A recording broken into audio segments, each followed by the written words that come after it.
الحمد لله وكفى وسلام على عباده الذين اصطفى اما بعد۔ سورۃ المائدہ کل ہم نے اس کے معنی کو سمجھنے کی کوشش کی تھی۔ اس سے اگلی صورت ہے سورۃ الانعام۔ ترتیب کے اعتبار سے اس کا نمبر 6 ہے۔ اس صورت کے اندر اللہ رب العزت نے چند افراد کی مثال انعام جانوروں سے دی ہے، اس وجہ سے سورت کا نام سورۃ الانعام رکھا گیا۔ اب تک ہم نے جتنی صورتیں ابتدا سے پڑھی تھیں وہ ساری کی ساری مدنی صورتیں تھیں۔ مدنی صورتوں کا مطلب یہ ہے کہ وہ صورتیں جو مدینہ منورہ ہجرت کرنے کے بعد نازل ہوئیں۔ ہجرت کے بعد جتنی صورتیں نازل ہوئیں، چاہے وہ مکہ مکرمہ میں نازل ہوئی ہوں یا مدینہ منورہ میں نازل ہوئی ہوں یا اس کے علاوہ کسی اور جگہ پہ نازل ہوئی ہوں، ساری کی ساری مدنی صورتیں کہلاتی ہیں۔ اور جو صورتیں ہجرت سے پہلے نازل ہوئی ہوں وہ ساری کی ساری صورتیں مکی صورتیں کہلاتی ہیں۔ تو یہ جو سورۃ الانعام ہے یہ مکی صورت ہے، اور مکی صورت کا مطلب یہی ہے کہ یہ ہجرت سے پہلے نازل ہوئی تھی۔ تو وہ تمام صورتیں جو ہجرت سے پہلے نازل ہوئی تھیں ان تمام کا مضمون عام طور پہ ایک ہی ہے۔ اس کے اندر اللہ رب العزت نے 3 باتوں کا تذکرہ فرمایا ہے، ایک توحید کا، ایک رسالت کا اور آخرت کا۔ آپ دیکھیں پورے قرآن کریم میں جتنی مکی صورتیں ہیں ان تمام کا ملتا جلتا موضوع یہی میں نکلے گا، توحید، رسالت اور آخرت۔ اللہ رب العزت نے اس صورت کے اندر مشرکین مکہ کو خطاب کر کے فرمایا۔ پچھلی جو 2 صورتیں تھیں ان کے اندر یہود و نصارہ کو خطاب کر کے اللہ رب العزت نے دین کی طرف دعوت دی تھی۔ اس صورت کے اندر مشرکین مکہ کو خطاب کیا گیا ہے، چنانچہ ان کے غلط عقائد کی طرف نشاندہی کی گئی اور ان کو دین کی دعوت دی گئی ہے۔ اس صورت کے اندر اللہ، چونکہ مشرکین مکہ جو تھے وہ زیادہ تر بت پرست لوگ تھے، بتوں کی پوجا کیا کرتے تھے، اللہ کو ایک اکیلا معبود نہیں مانا کرتے تھے۔ لہٰذا اللہ رب العزت نے اس صورت کے اندر ابتدا میں اپنی وحدانیت کے دلائل مختلف انداز سے دیے ہیں، اور عقلی دلائل کو یہاں پہ ذکر کیا ہے جو انسان کی عقل میں آ سکے اور جس کے جوابات انسان نہیں دے سکتا۔ مشرکین مکہ جس کے جواب نہیں دے سکتے ان دلائل کو یہاں پہ ذکر فرمایا، مختلف طریقوں سے اس کو ذکر فرمایا۔ چنانچہ سب سے پہلے فرمایا وَهُوَ اللَّهُ فِي السَّمَاوَاتِ وَفِي الْأَرْضِ يَعْلَمُ سِرَّكُمْ وَجَهْرَكُمْ وَيَعْلَمُ مَا تَكْسِبُونَ۔ آسمان و زمین میں کون ہے جو تمہاری چھپی ہوئی باتوں کو اور تمہاری ظاہری باتوں کو جانتا ہے؟ کون ذات ہے؟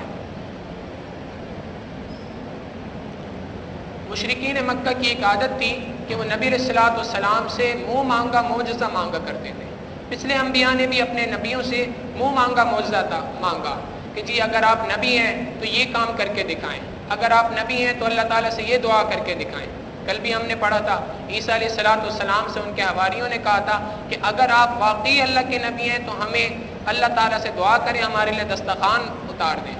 تو مشرکین مکہ بھی اسی طریقے سے اللہ کے محبوب صلی اللہ علیہ وسلم سے مختلف قسم کی نشانیاں مانگا کرتے تھے کہ اگر آپ اللہ کے واقعی سچے نبی ہیں تو یہ نشانی اللہ سے بولیں، ذرا ظاہر کر کے دکھائیں۔ چنانچہ وہ کہا کرتے تھے وَقَالُوا لَوْلَا أُنزِلَ عَلَيْهِ مَلَكٌ، اگر یہ واقعی اللہ کے نبی ہیں تو ان کے اوپر کوئی فرشتہ کیوں نہیں نازل ہوتا جو نازل ہو اور ان کی تصدیق ہمارے سامنے کرے، ہم اپنی آنکھوں سے دیکھیں کیونکہ فرشتہ آئے اور وہ ان کی ان تمام باتوں کی تصدیق کرے۔ اللہ رب العزت نے مشرکین مکہ کو ان کے منہ مانگا معجزہ عطا نہیں کیا۔ پچھلے تمام امتوں میں سے جس کسی نے جو معجزہ مانگا اللہ تعالیٰ نے اس کو عطا کر دیا، لیکن مشرکین مکہ نے جب مانگا اللہ تعالیٰ نے عطا نہیں کیا، اور اس کی وجہ اسی آیت کے اندر اللہ رب العزت نے بیان فرما دی۔ اللہ تعالیٰ کا دستور ہے کہ جب کبھی بھی منہ مانگا معجزہ کی ڈیمانڈ کی جائے، مانگا جائے اور اللہ رب العزت عطا کر دیں تو اس معجزے کو عطا کرنے کے بعد اگر وہ قوم ایمان نہیں لاتی تو اللہ رب العزت اس کو تباہ کر دیتے ہیں۔ اور مشرکین مکہ کے اوپر اللہ تعالیٰ کا یہ فیصلہ نہیں تھا۔ نبی علیہ الصلوۃ والسلام نے ان کے لیے دعا مانگی تھی، اللہ میری امت کو ایک ساتھ ہلاک نہ کرنا۔ اس دعا کو اللہ رب العزت نے قبول فرمایا تھا، جس کی وجہ سے اللہ تعالیٰ نے اس امت کو ایک ساتھ ہلاک کرنے سے کا فیصلہ نہیں فرمایا۔ جب یہ فیصلہ نہیں فرمایا تو اب ان کے اس منہ مانگے معجزے کی اللہ تعالیٰ نے اس ڈیمانڈ کو پورا نہیں کیا۔ چنانچہ وہ کہا کرتے تھے لولا انزل علیہ ملک، ان کے اوپر کوئی فرشتہ کیوں نہیں نازل ہوتا؟ اللہ تعالیٰ نے جواب دیا وَلَوْ أَنزَلْنَا مَلَكًا لَقُضِيَ الْأَمْرُ ثُمَّ لَا يُنظَرُونَ، کہ اگر کوئی فرشتہ نازل ہو جائے تو پھر اس کے نازل ہو جانے کے بعد اللہ کے فیصلے کی گھڑی آ جائے گی، اس کے بعد تمہیں مہلت نہیں دی جائے گی۔ پھر اس کے بعد اللہ رب العزت نے اپنی چند اور نشانیاں نشاد فرمائیں، فرمایا اے محبوب صلی اللہ علیہ وسلم آپ فرما دیجئے قل ای شیء اکبر شہادہ، سب سے بڑا دنیا کے اندر کون ہے، سب سے بڑا گواہ دنیا کے اندر کون ہے؟ قل اللہ شہید بینی و بینکم، اے اللہ کے محبوب صلی اللہ علیہ وسلم آپ خود ہی فرما دیجئے اللہ سب سے بڑا گواہ ہے، شہید بینی و بینکم، میرے اور تمہارے درمیان جو ایک جھگڑا ہے کفر اور اسلام کا، اس کے درمیان اللہ فیصل کافی ہے، اللہ تعالیٰ قیامت کے دن اس کے بارے میں فیصلہ فرما دے گا۔ وَأُوحِيَ إِلَيَّ هَذَا الْقُرْآنُ لِأُنذِرَكُمْ بِهِ وَمَنْ بَلَغَ، اور یہ قرآن جو نازل کیا گیا ہے یہ اس لیے نازل کیا گیا ہے کہ میں تمہیں اس کے ذریعے سے ڈراؤں، وَمَنْ بَلَغَ، اور میں تمہیں اس کی بات کو پہنچاؤں۔ پھر اس کے بعد آگے اللہ رب العزت نے دنیا کی حقیقت کو ارشاد فرمایا، دنیا کی حقیقت بتائی وَمَا الْحَيَاةُ الدُّنْيَا إِلَّا لَعِبٌ وَلَهْوٌ، دنیا کی زندگی تو ایسی ہے جیسے کھیل کود ہوا کرتا ہے، یعنی دنیا کی زندگی کے اللہ رب العزت کے یہاں کوئی وقت نہیں ہے۔ ہم نے پچھلی صورتوں کے اندر یہ بات پڑھی تھی کہ یہود و نصارہ حسد کی وجہ سے اللہ کے محبوب صلی اللہ علیہ وسلم پہ ایمان نہیں لایا کرتے تھے، اور ان کا حسد یہ تھا کہ نبی علیہ الصلوۃ والسلام بنو اسماعیل میں سے کیوں آئے ہیں، بنو اسحاق سے کیوں نہیں آئے۔ مشرکین مکہ کو بھی نبی علیہ الصلوۃ والسلام سے حسد تھا، اور وہ حسد اس بات کے اوپر تھا کہ وہ یہ کہا کرتے تھے کہ اللہ رب العزت کو اگر کوئی نبی بھیجنا ہی تھا تو ہم اتنے سردار موجود تھے، ہم میں سے کیوں نہیں بھیجا، ہم اگر اس کے اوپر ایمان لے آئیں گے تو اس کے اوپر ایمان لانے سے ہماری سرداری چلے جائے گی۔ یہ ان کو ایک حسد تھا اور ایک اپنی طاقت کے اوپر ایک ناز تھا، جس کی وجہ سے وہ اللہ کے محبوب صلی اللہ علیہ وسلم کا انکار کیا کرتے تھے۔ تو اللہ رب العزت نے اس لیے اس آیت میں ارشاد فرما دیا کہ تم دنیاوی زندگی کے اعتبار سے تم نبی علیہ السلام پر ایمان نہیں لا رہے، دنیاوی زندگی کی مثال تو ایک کھیل کود کی مانند ہے۔ نبی علیہ السلام نے فرمایا کہ اگر اللہ رب العزت کے یہاں اس پوری دنیا کی قیمت مچھر کے پر کے برابر بھی ہوتی، اللہ رب العزت کافر کو کبھی ایک بوند بھی عطا نہ کرتے۔ اگر اللہ رب العزت نے کافروں کو نعمت میں رکھا ہوا ہے، یہ اس بات کی دلیل ہے اللہ رب العزت کے ہاں اس دنیا کی کوئی قیمت نہیں ہے۔ تو دنیا کی زندگی کو دیکھ کے انسان اپنے اوپر کوئی فیصلہ نہ کرے۔ کئی مرتبہ ایسا ہوتا ہے کہ انسان کے ایمان اور اس کی دنیا کی زندگی کے درمیان ٹسل ہو جاتی ہے۔ کئی مرتبہ ایسا ہوتا ہے انسان کو فیصلہ کرنا پڑتا ہے جی میں حلال کماؤں یا حرام کماؤں، حلال کماؤں گا تو کم کماؤں گا، حرام کماؤں گا تو زیادہ کماؤں گا۔ ہمیشہ یہ بات یاد رکھنی چاہیے دنیا کی زندگی تو بہت تھوڑی ہے، اور یہ جو زندگی ہے یہ کھیل کود کی مانند اللہ نے اس کی مثال بیان کی ہے، لہٰذا ہمیں کبھی دنیا کی زندگی کو آخرت کی زندگی کے اوپر کبھی فوقیت نہیں دینی چاہیے۔ پھر اس کے بعد اللہ رب العزت نے پچھلی امتوں کا تذکرہ فرمایا۔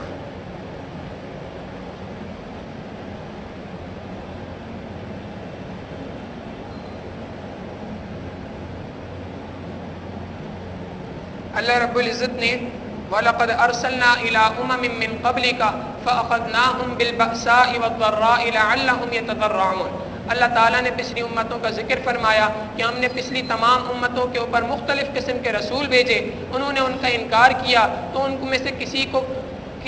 میں سے مختلف قوموں کو مختلف قسم کے عذاب آئے، کسی کو کسی چیخ نے آ پکڑا، کسی کو فرشتے نے ان زمین کے اس ٹکڑے کو اٹھا کے اوپر لے جا کے پٹخ دیا، اور مختلف قسم کے عذاب ان کے اوپر آ گئے۔ تو پچھلی امتوں نے اللہ تعالیٰ کی بات کو نہیں مانا تھا، اللہ رب العزت نے ان کے اوپر عذاب نازل کیے تھے۔ تو مشرکین مکہ کو یہاں پر یہ بات سمجھائی جا رہی ہے کہ تمہیں چاہیے کہ تم ان واقعات سے سبق پکڑو۔ پھر اس کے بعد اللہ رب العزت نے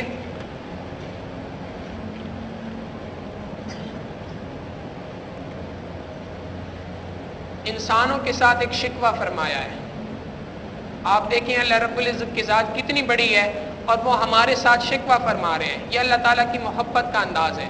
اللہ تعالیٰ فرماتے ہیں وَمَا قَدَرُ اللَّهَ حَقَّ قَدْرِهِ، اللہ کی تم نے جس طرح قدر کرنی چاہیے تھی ویسی حق قدر نہیں کی ہے۔ اللہ تعالیٰ کی قدر یہ تھی کہ ہم اللہ تعالیٰ کی نعمتوں کے سامنے ساری زندگی اپنے آپ کو سجدے کے اندر ڈال دیتے. ہم ساری زندگی اپنے آپ کو سجدے میں ڈال دیں تب بھی اللہ تعالیٰ کی نعمتوں کا ہم حق ادا نہیں کر سکتے. اللہ تعالیٰ یہاں پہ یہی ارشاد فرماتے ہیں وما قدر اللہ حق قدری، اللہ کی قدر کرنے کا جو حق تھا وہ حق تم ادا نہ کر سکے. یہی وجہ ہے کہ ہمارے اکابرین کا یہ معمول تھا کہ وہ جب کبھی اللہ رب العزت کے سامنے پیش ہوتے تھے ہمیشہ اس آیت کو پڑھا کرتے تھے. نبی علیہ الصلوۃ والسلام اتنی اللہ رب العزت کی عبادت کیا کرتے تھے. حضرت عائشہ صدیقہ رضی اللہ تعالیٰ عنہ فرماتی ہیں حتیٰ تورمت قدماہ، نبی علیہ الصلوۃ والسلام کے قدم مبارک سوج جایا کرتے تھے. اتنی عبادت کرنے کے بعد اللہ کے محبوب صلی اللہ علیہ وسلم فرمایا کرتے تھے اے اللہ ما قدر اللہ حق قدری، اللہ جو آپ کا قدر کرنے کا حق تھا وہ حق میں ادا نہیں کر سکا. وما عبدناک حق عبادتک، اللہ جو آپ کی عبادت کرنے کا حق تھا وہ حق میں ادا نہ کر سکا. وما شکرناک حق شکر، اللہ جو آپ کے شکر کرنے کا حق تھا وہ حق بھی میں ادا نہیں کر سکا. امام ابو حنیفہ رحمۃ اللہ علیہ کے بارے میں آتا ہے کہ 40 سال عشاء کے وضو سے فجر کی نماز ادا کی. 40 سال عشاء کی وضو سے فجر کی نماز ادا کی اور اس کے بعد بیت اللہ تشریف لے گئے. 2 رکعت بیت اللہ کے اندر واجب الطواف پڑھے، اللہ تعالیٰ کے سامنے ہاتھ اٹھایا اور فرمایا اللہ ما قدر اللہ حق قدری وما عبدناک حق قدری وما شکرناک حق شکری، اللہ جو آپ کی عبادت کا حق تھا وہ حق میں ادا نہ کر سکا، جو آپ کے شکر ادا کرنے کا حق تھا وہ حق بھی میں ادا نہ کر سکا. پھر اس کے بعد اللہ رب العزت نے ایک اور شکوہ یہاں پہ ارشاد فرمایا.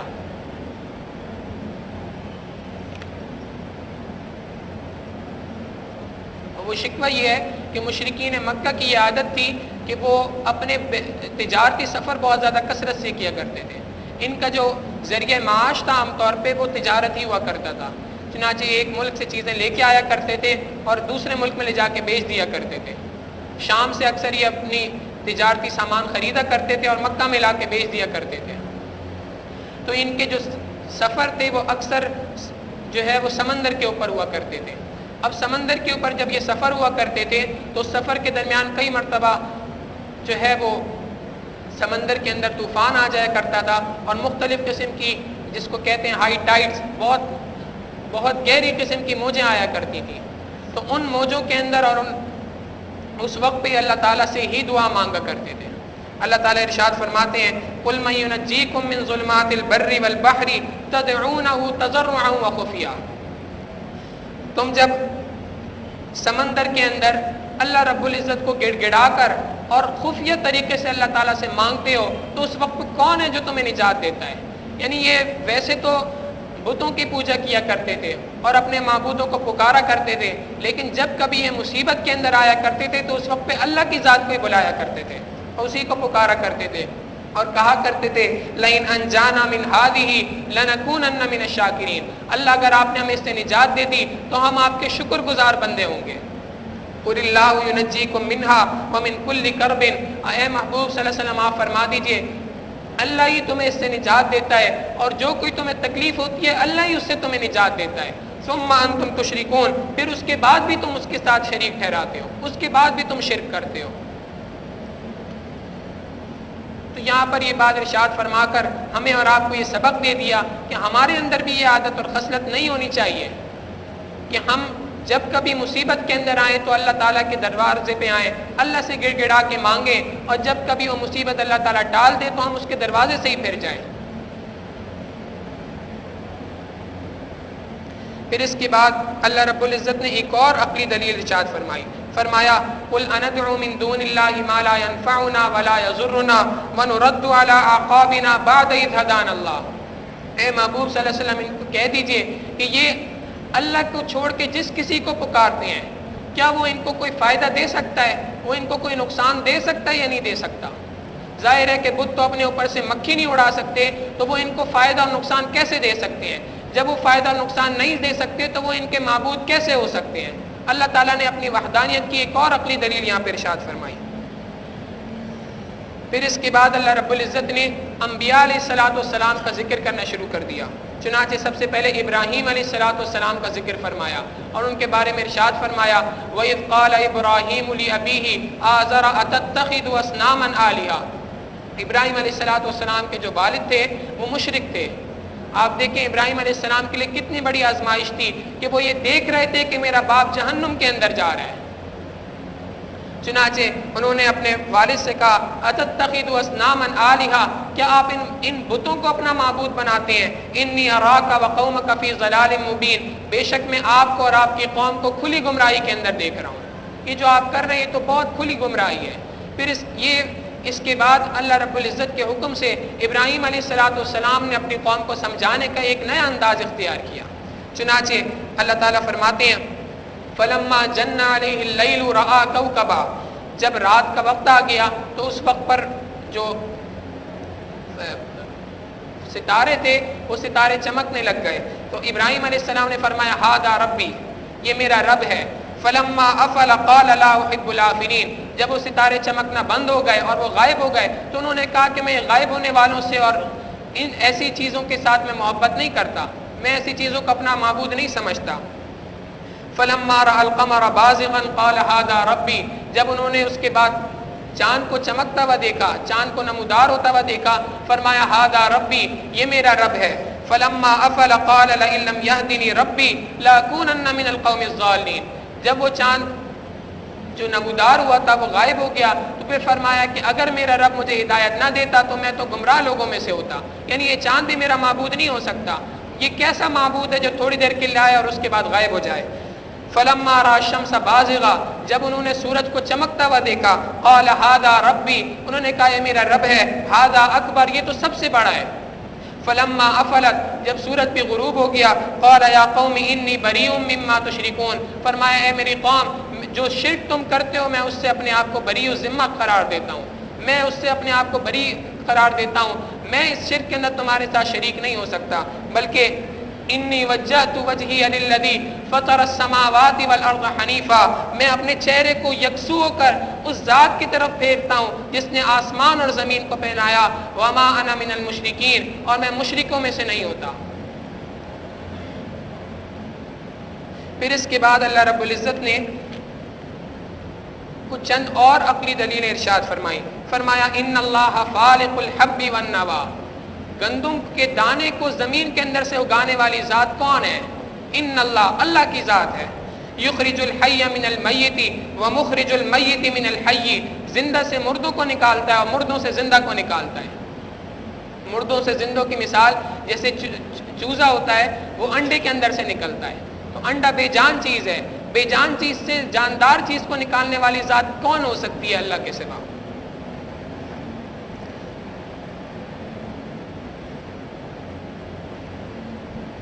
پھر اس کے بعد اللہ رب العزت نے آگے ارشاد فرمایا ولو 8ویں پارے کے شروع میں ولو اننا نزلنا الیہم الملائکۃ وکلمہم الموتى وحشرنا علیہم کل شیء قبلا ما كانوا لیؤمنوا الا ان یشاء اللہ. یہ جو مشرکین مکہ کہتے ہیں کہ اللہ رب العزت کے محبوب صلی اللہ علیہ وسلم کے اوپر یہ فرشتے کیوں نہیں اترتے، فرشتے اتریں اور ہمارے سامنے اس بات کی تصدیق کریں، ایسا کیوں نہیں ہوتا؟ تو اللہ تعالیٰ جواب دیتے ہیں کہ اگر اللہ رب العزت کے حکم سے یہ فرشتے اتر بھی جائیں اور یہ فرشتے آ جائیں اور اس بات کی تصدیق بھی کر دیں جو نبی علیہ السلام کے پاس ہے یعنی قرآن کریم، تو اس کے باوجود بھی یہ ایمان نہیں لے کے آئیں گے. ان کا ایمان نہ لانا یہ بات پکی ہو چکی ہے.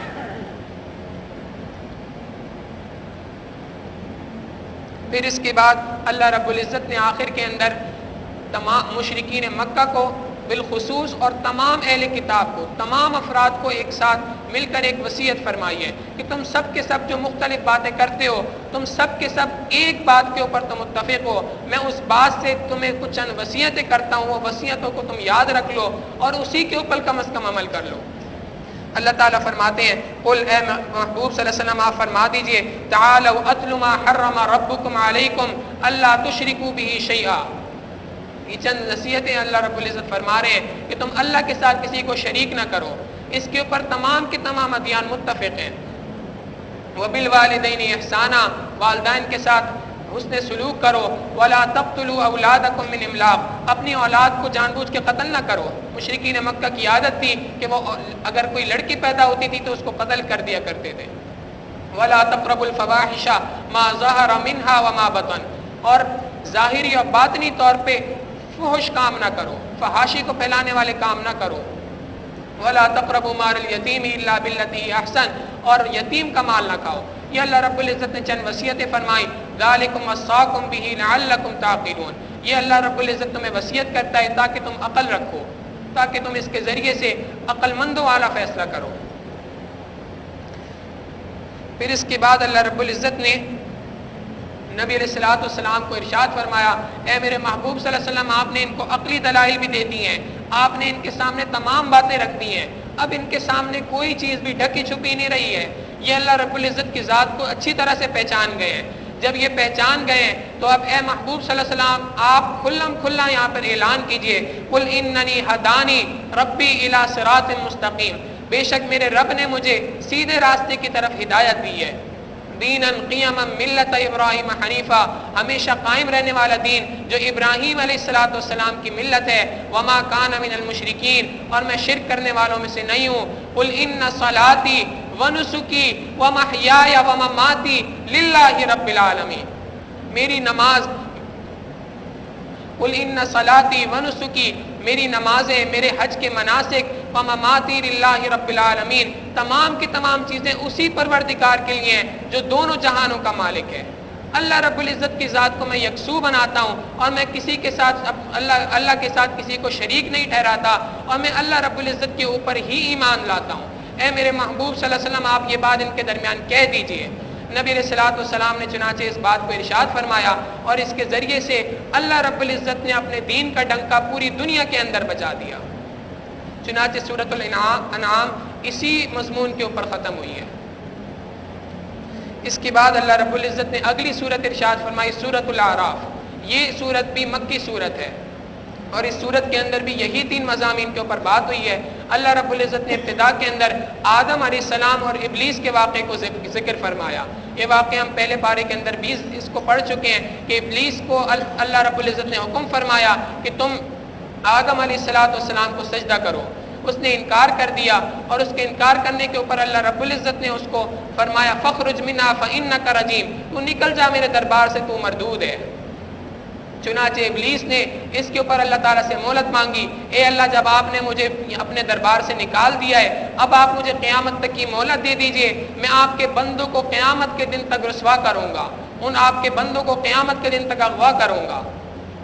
چنانچہ اللہ رب العزت نے اس کو اس بات کی مہلت دے دی، اور ساتھ میں یہ بتا دیا کہ تم اگر جتنی بھی اپنی کوششیں کر لو، لیکن ان سب کے باوجود اخلاص والوں کے ساتھ تمہارا زور نہیں چلے گا۔ چنانچہ اس تمام باتوں کے بعد اللہ رب العزت نے دوسرا واقعہ ارشاد فرمایا کہ اللہ تعالیٰ نے آدم علیہ السلام کو جنت کے اندر رکھا، اور ان کو فرمایا کہ آپ کو اس درخت کے پھل کو نہیں کھانا ہے۔ چنانچہ اس کے بعد شیطان نے ان کو ورغلایا اور ان کو یہ کہا کہ اگر تم ساری زندگی جنت میں رہنا چاہتے ہو تو اس کا طریقہ یہ ہے کہ تم اس درخت میں سے تھوڑا سا پھل کھا لو۔ قرآن کریم گواہی دے رہا ہے، وَقَاسَمَهُمَا إِنِّي لَكُمَا لَمِنَ النَّاصِحِينَ، شیطان نے ان کے ساتھ قسمیں کھا کے یہ بات کہی کہ میں تمہارا خیر خواہ ہوں، میں تمہارے ساتھ برائی نہیں کر رہا بلکہ میں تو تمہارے ساتھ تمہارا خیر خواہ ہوں، اور میں تمہاری خیر خواہی میں تمہیں یہ بات کہہ رہا ہوں۔ ہمارے حضرت فرماتے ہیں کہ اللہ رب العزت نے اس آیت کو یہاں نازل فرما کر اس بات کو ارشاد فرما دیا کہ اکثر جو لوگ وہ شیطان کے جو انسانوں کی شکل کے اندر ہوتے ہیں، جو انسانوں کو برائی کی طرف دعوت دیتے ہیں، وہ ہمیشہ بھلائی کی صورت کے اندر انسان کی طرف آتے ہیں۔ جو برا دوست ہوا کرتا ہے وہ ہمیشہ انسان کو جو ہے وہ نصیحت بھرے انداز میں جو ہے وہ برائی کی طرف لے کے جاتا ہے۔ تو لہٰذا ہمیں چاہیے کہ ہم ان تمام باتوں سے بچیں۔ پھر اس کی وجہ سے اللہ رب العزت نے آدم علیہ السلام نے چنانچہ وہ پھل کھا لیا۔ اللہ رب العزت نے ان سے پوچھا کہ آپ نے پھل کیوں کھایا؟ انہوں نے آگے سے فرمایا ربنا ظلمنا انفسنا وان لم تغفر لنا وترحمنا لنكونن من الخاسرین، اے اللہ میں نے اپنی جان کے اوپر ظلم کیا، اور ربنا ظلمنا انفسنا وان لم تغفر لنا وترحمنا، اور اے اللہ اگر آپ نے مغفرت میری نہیں کی اور مجھے معاف نہیں کیا، میرے اوپر رحم نہیں کیا، لنکونن من الخاسرین، اللہ ہم تو خسارہ پانے والوں میں سے ہوں گے، نقصان اٹھانے والوں میں سے ہوں گے۔